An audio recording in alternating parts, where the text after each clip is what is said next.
Saludos y bendiciones. Te saluda el pastor Roberto López de el ministerio El Gran Yo Soy.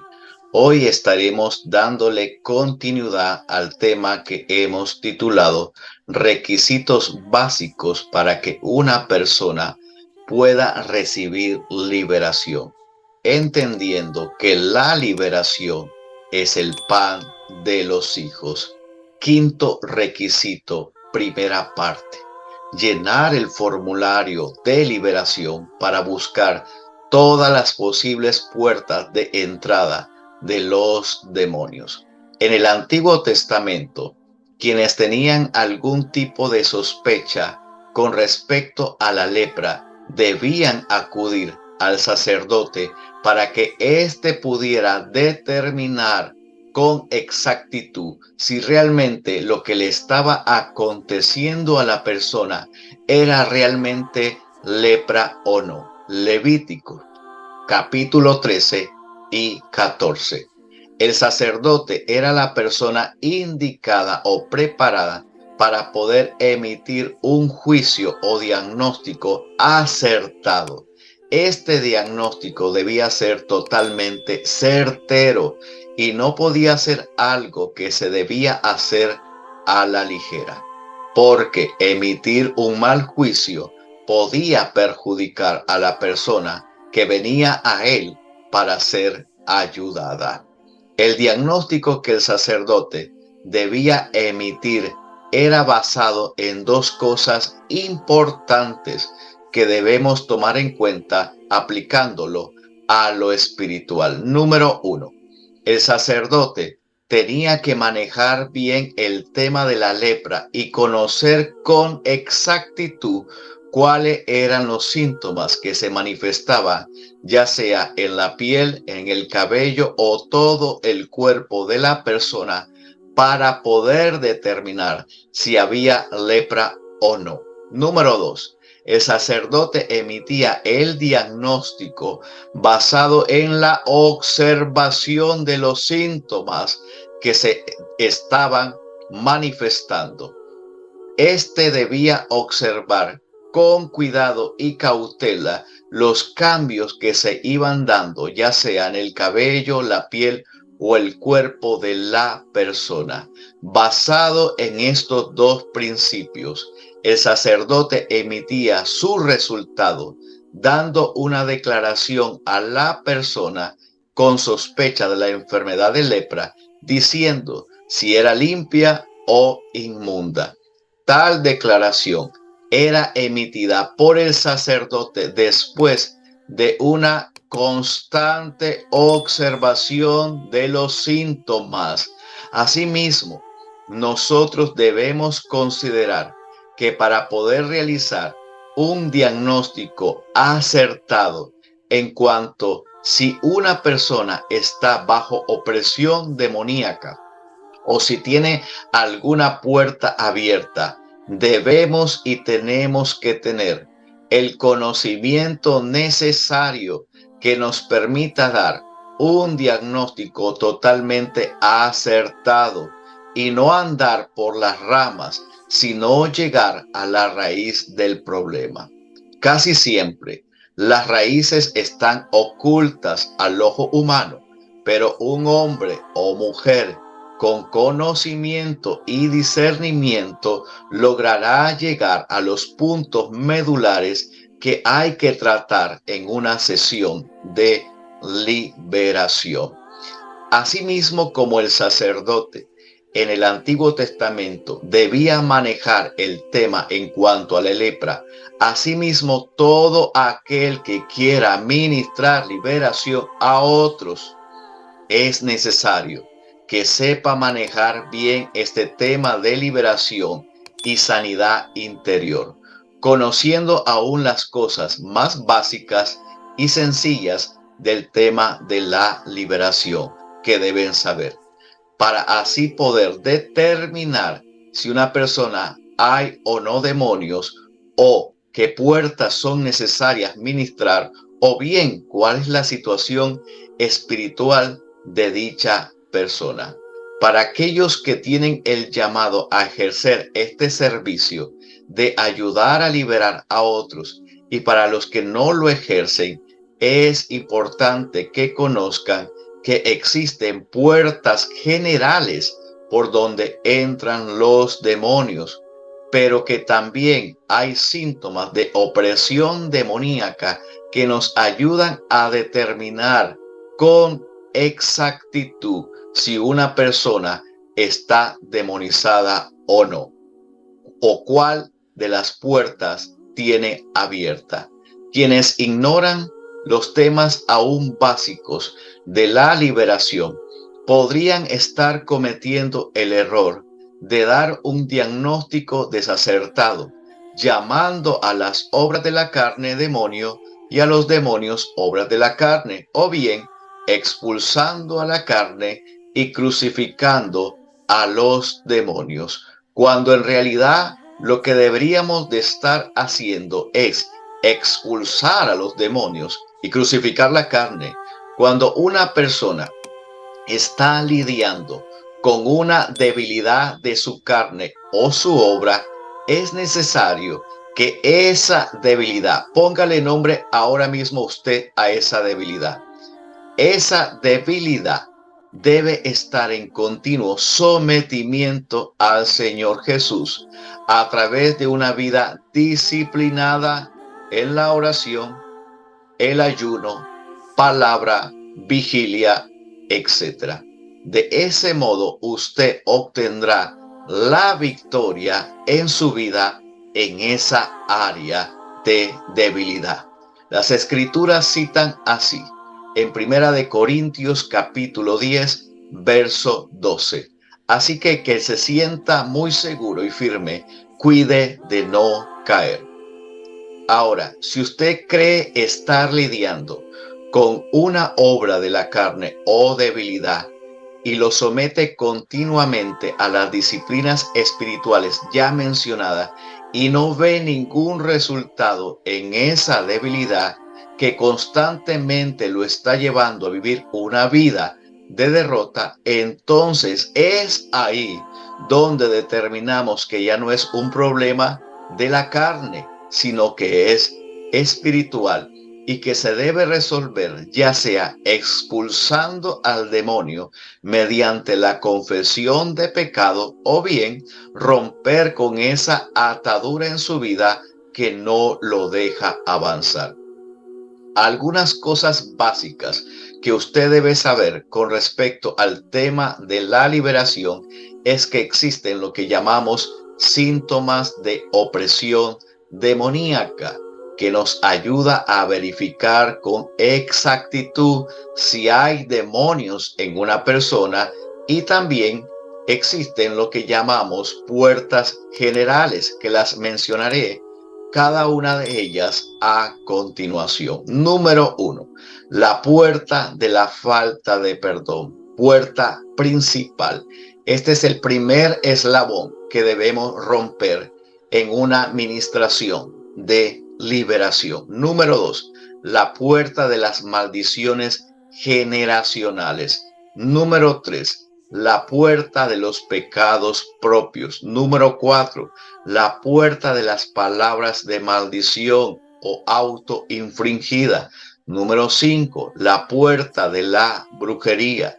Número 6, la puerta de los pactos. Número 7, la puerta de los traumas. Número 8, la puerta del rechazo. Número 9, la puerta de la idolatría. Número 10, la puerta de la pornografía. Número 11, la puerta del yugo desigual.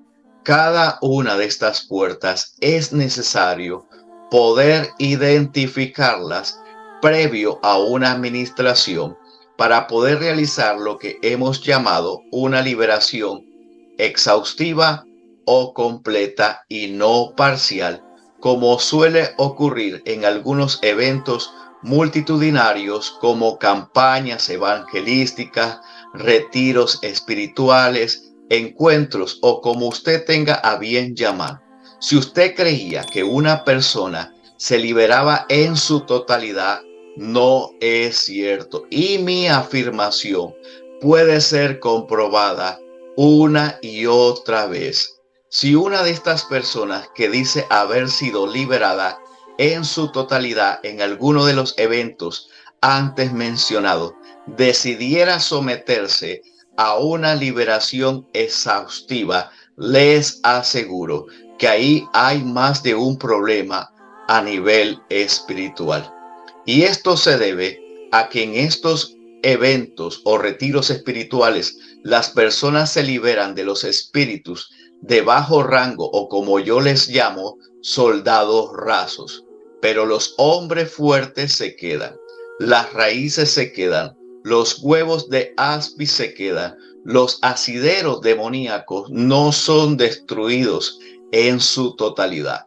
Puede ser que la persona por un tiempo sienta cierto alivio espiritual o algunos aparentes cambios que maquillan una aparente liberación completa, pero que tarde o temprano lo que se quedó oculto se va a manifestar. Las escrituras citan así en Lucas capítulo 12, verso 2. Porque no hay nada encubierto que no haya de descubrirse, ni oculto que no haya de saberse. Es importante entender que así como la lepra era una enfermedad maligna y degenerativa que causaba una llaga profunda y un olor fétido de soportar, asimismo es el pecado, causa conductas degenerativas y malignas debido a lo profundo que pudo haber llegado a nuestra alma, afectando nuestros pensamientos, emociones y voluntad, identidad o carácter. Muchos hoy en día destilan un olor fétido y nauseabundo de quejas constantes, reclamos, reproches, negativismo hacia algo o alguien que en algún momento de su vida les causó algún daño injustificable, pero que estas personas heridas aún a la fecha de hoy rehúsan perdonar o soltar ese pasado de oscuridad. Esa llaga sigue supurando pus de resentimiento, amargura, dolor, palabras corrompidas, sentimientos y pensamientos de venganza, temores y miedos a nuevas relaciones o emprender un futuro lejos de un pasado que actuó muchas veces como un verdugo, castigándolos con palabras de maldición, adjetivos despectivos, tales como el borracho, la prostituta, él o la perdedora, la amargada, la solterona o la que nadie quiere, la quitamarido, el inútil que jamás logrará nada, el tonto, el bastardo, etc. ¿Y qué de las comparaciones que nos hicieron con personas adictas, chismosas, delincuentes, perdedores, abusadores, etcétera?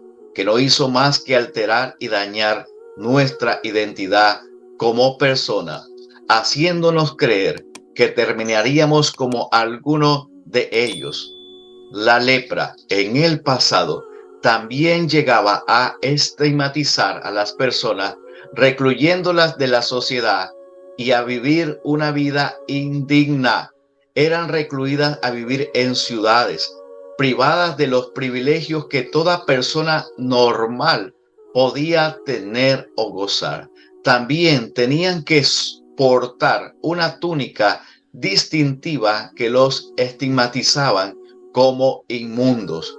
Para que usted pueda entender un poco más profundo sobre un estigma, es aquellos que nos etiquetó o marcó después de haber vivido algún evento doloroso o pérdida en nuestra vida, ya sea como abusos sexuales continuos, divorcio, rechazo, mediante palabras despectivas e hirientes, burlas constantes por algún defecto físico o alguna incapacidad para el aprendizaje, o la pérdida de algún ser querido como papá o mamá. El enemigo de nuestras almas usó personas, eventos y circunstancias de nuestra vida para matar nuestra dignidad. Robó nuestros deseos de esperanza, de volver a empezar una nueva vida y destruyó nuestra identidad o personalidad. Y que ahora todo esto en Cristo necesita ser restaurado o vuelto a su estado original. Toda esa restauración amerita tiempo y una vida de entrega constante en Cristo Jesús. Ahora, si usted creía que su restauración completa venía solo por el hecho de haber hecho una oración de confesión de fe o por imponerle las manos y orar por usted, siento decirle que usted está equivocado. Es interesante que en el pasado el sacerdote, para aliviar la enfermedad de la lepra, no imponía sus manos sobre estas personas para que fueran limpias. Simplemente eran sometidas a un proceso de varios días y luego quedaban sujetas a lo que las leyes sanitarias decían que debían hacer. Así quedan en manos de Dios para que Él hiciera un milagro de sanidad en su vida. Asimismo, el pecado y sus resultados en nuestra vida tiene que ser sometido a un proceso de liberación o sanidad interior. Muchas cosas en nuestra vida no se resolverán por una oración ocasional del día domingo o por la imposición de las manos de alguna persona en algún evento religioso.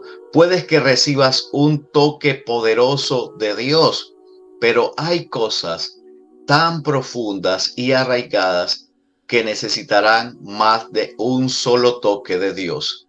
Así como aquel hombre de Betsaida, Marcos capítulo 8, versículos 22 al 25, que estaba ciego y que Jesús oró por él 2 veces para que recibiera la vista en su totalidad. Asimismo, hay personas que necesitan no solo un toque de Jesús en la parte afectada para que puedan recibir aquello de lo que fueron despojados por el enemigo a través del pecado. Tome en consideración esto para su vida. Este hombre de Betsaida fue sacado de la multitud para recibir su sanidad. El error de muchas personas es que creen que estos segundos toques creen que se dan entre las multitudes de personas.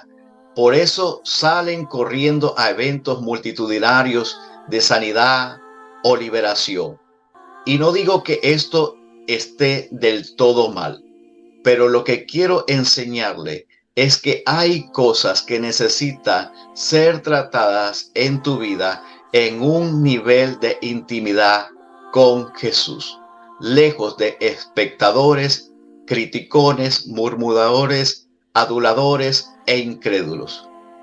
Los segundos toques se dan en ambientes de intimidad solo con el Señor Jesucristo. Ahora, a continuación, surge la siguiente interrogante. ¿Cómo podemos determinar el grado de lepra en nuestra vida? Hablando de opresiones demoníacas, ataduras, puertas abiertas, ataques de brujería, etc. Para poder determinar todo esto con exactitud, cada persona debe someterse a un diagnóstico espiritual que se hace a través de un formulario. Este formulario puede estar basado en preguntas claves de su vida pasada o presente, o bien donde usted pueda identificar algunos síntomas que se manifiestan en cada área de su vida, como la mente, emociones, voluntad, sexo, prácticas ocultistas en las que se vio involucrado en el pasado. Toda esta información es necesaria para poder determinar la situación espiritual de cada persona y luego iniciar un proceso de liberación inteligente. Le llamamos inteligente porque una vez que hemos determinado qué posibles puertas están abiertas, cada puerta la tratamos con una oración, ya sea de confesión de pecados, renuncia o rompimiento de maldiciones, según cada persona lo amerite. Jamás hacemos una liberación sin antes primero quitar los derechos legales que el enemigo tenga a través del pecado en la vida de la persona, y también después de haber hecho un diagnóstico acertado. Muchas personas, al realizar estas oraciones poderosas de renuncia, rompimiento de maldiciones, confesiones de pecado, etc., se van liberando poco a poco de forma pasiva, es decir, por bostezos, lágrimas, movimientos involuntarios del cuerpo, sudor, respiración profunda, etc., evitando con todo esto todo tipo de manifestaciones violentas, donde a los demonios les gusta tomar el control, midiendo fuerza con el que está ministrando.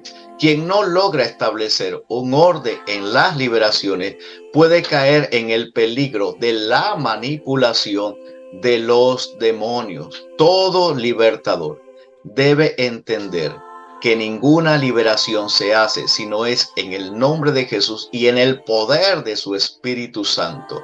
Una persona que se dedica a ministrar a otros liberación camina en una línea delgada entre la luz y las tinieblas y podría caer en la trampa del orgullo y soberbia, llegando a creer que las personas se liberan por su propio poder, sabiduría o el grado de santidad en que él camina, y de manera sutil y subliminal podría estar dándose la gloria a sí mismo.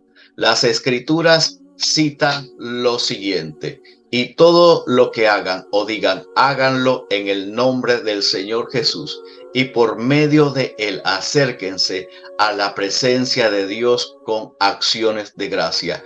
Colosenses capítulo 3, verso 17. Espero que esta enseñanza haya sido de mucha bendición a su vida. Bendiciones.